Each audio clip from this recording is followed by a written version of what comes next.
Сәлем достар, менің каналыма қош келіпсіздер. Бүгін мен сіздермен бірге құрамы 3-ақ заттан тұратын қатпарлы қамыр және сол қамырдан осындай әдемі, дәмді, үлпілдек самсалар жасайтын боламыз.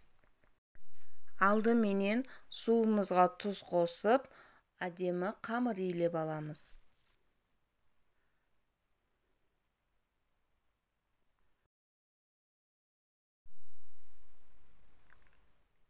Міне осындай жұмсақ, қолға жабыспайтындай қамыр болу керек. Қамырымызды күлшелеп, жұп-жұқа етіп жайып аламыз.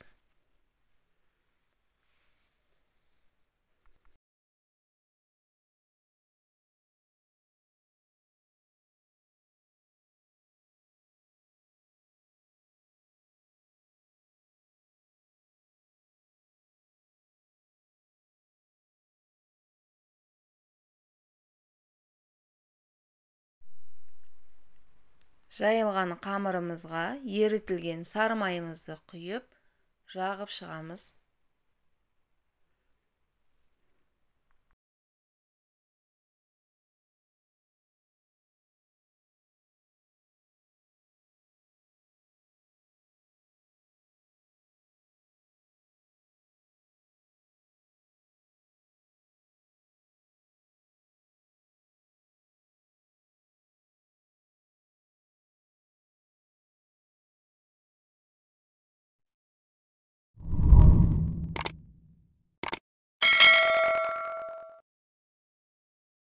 Енді шетінен бастап, осылай орап шығамыз.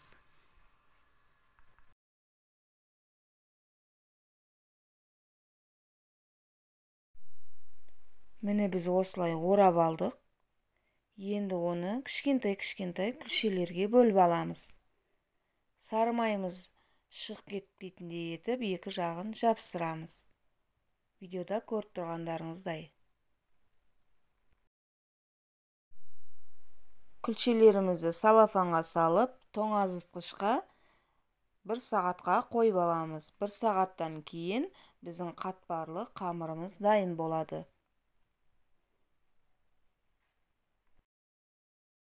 Енді осы қатпарлы қамырымыздан самса жасайтын боламыз. Мен алдын ала осындай пиязымды 4 бұрыштап турап алдым. Үстіне тартылған ет, қара бұрыш, тұз қосып салмасын жасадым.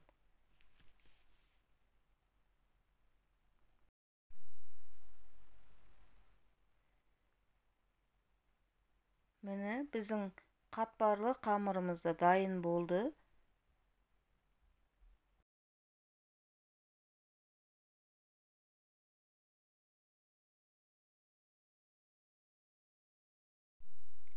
Күлшелерімізді жайып, салмасын салып, самса түйетін боламыз.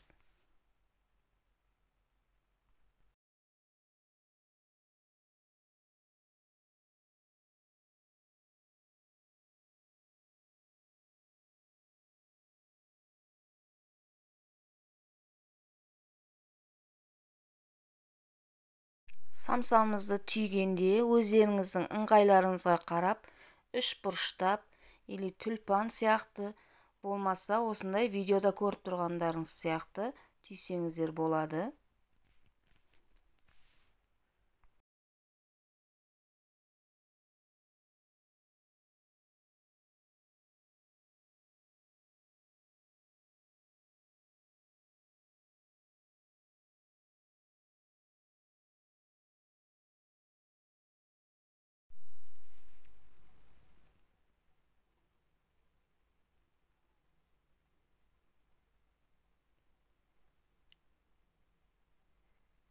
Міне біз самсамызды түйіп болдық. Үстіне жұмыртқа жағып, әдемілік үшін, или сәндік үшін осындай күнжіттер сеуіп шықтық. Оны біз 180 градуста 30-35 минут қызып тұрған пеште пісіріп аламыз. Міне біздің самсаларымыз дайын болды. Өте дәмді, әдемі, үлпілдек болып шықты. Достар, менің рецепттерім ұнап жатса, каналыма тіркеліп, лайк басып, комментария бөлімінде өз пікірлеріңізді қалдырып кетіңіздер. Видеоның соңына дейін болғандарыңыз үшін рахмет.